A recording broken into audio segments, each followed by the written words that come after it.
So you wrote a piece about this earlier this year, long before this attack, but basically arguing that Islamophobia, dislike or fear of Muslims, is one of the drivers of terrorism. And you said this: what can we do about the tiny fraction of Muslims committing such unspeakable violence we saw in San Bernardino, Paris, and Brussels?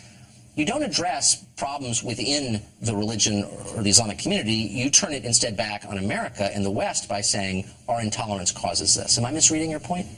I think it's complicated, right? So I think at the outset we need to make clear that there's never a justification for a tragedy such as this one, right?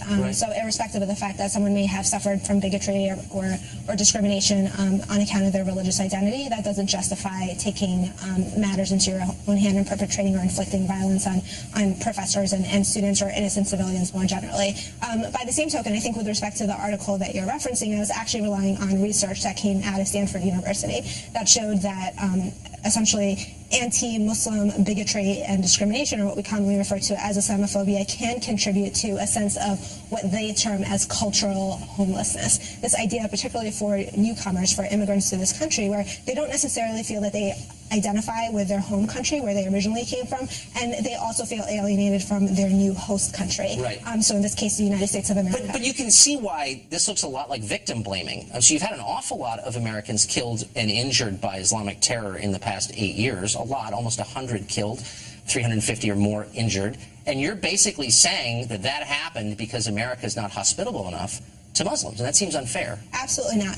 First, I think we need to take a step back and understand that there's actually a greater threat of terrorism from white supremacist groups and right-wing extremists than there are from individuals who self-identify as Muslim. Well, that's just not true, actually. No, it's not. There haven't been 100 Americans killed in the last 8 years, 350 wounded from right-wing extremists in the United States. That's not true. And if you claim it is, I'd ask you to cite your source. The FBI. So according to the FBI data indicates that there have been more acts of terrorism committed by right-wing extremists and white supremacists. In addition to that, last year, Duke University... In the last 8 years, there have been 100 or more than 100 people killed by white supremacists and more than 350 wounded by white supremacists in America. That's not true. So I'm referring to the number of acts of domestic terrorism, as opposed to victims. So look, I mean, obviously you're making a point that is unsupportable. I'm talking about actual acts of terrorism. People die, people get wounded. I mean, we can define terrorism in many different ways. I'm just saying you've had an awful lot of people killed by Islamic extremists, and what I hear you saying is we're not going to take a moment to reflect upon why this is happening within our community, but instead we're going to look at the larger community and blame them. That's what I see happening. That's unfortunate. First, it is important to understand that the data that I'm relying on comes from law enforcement, specifically the FBI, as well as elite academic institutions such as Duke University. But what does it mean? I mean, okay, so let's say there are 10,000 right-wing extremist terrorist acts every day. It still doesn't answer the question, why are people coming to this country in the name of Islam killing Americans? And don't you think you should pause for a minute and reflect on what's gone wrong within your community? I don't think anything has gone wrong in my community. First of all, there are about 3 to 7 million Muslim Americans in this country, and the individual who perpetrated this atrocity at this university is far from representative of that 3 to 7 million. Well, I don't think he is either, and I'm not suggesting that. I'm just saying I'm an Episcopalian, and if you saw 100 people murdered by Episcopalians in the name of the Archbishop of Canterbury in the last 8 years, a lot of us at church would be saying, what the hell is this? What can we do to stop it? Right, and so let's take a moment to reflect upon that. When there are extremists that perpetrate a bombing at an abortion clinic in the name of Christianity, as Americans, we know enough about Christians and Christianity to sort of place a psychological space between that act that was committed by that individual and the rest of the population. I'm sorry, I can't take that seriously. The scale is just not proportionate or comparable at all.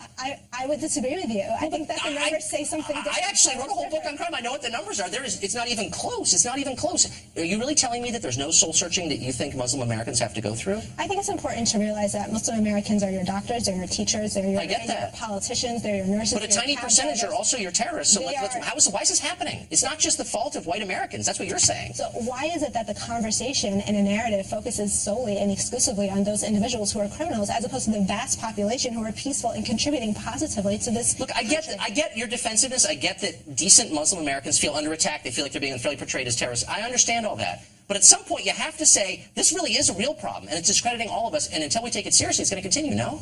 I think the community has been taking it seriously. I think that research actually shows that the community is very much involved in self-policing. They are very much involved in, cooperating with law enforcement officials and providing tips to them. In fact, the research shows that the majority of tips, that law enforcement officials receive about terrorist plots come from Muslim Americans. Okay. I would suggest more salt. Something's going wrong, and I think it's important to be honest about it.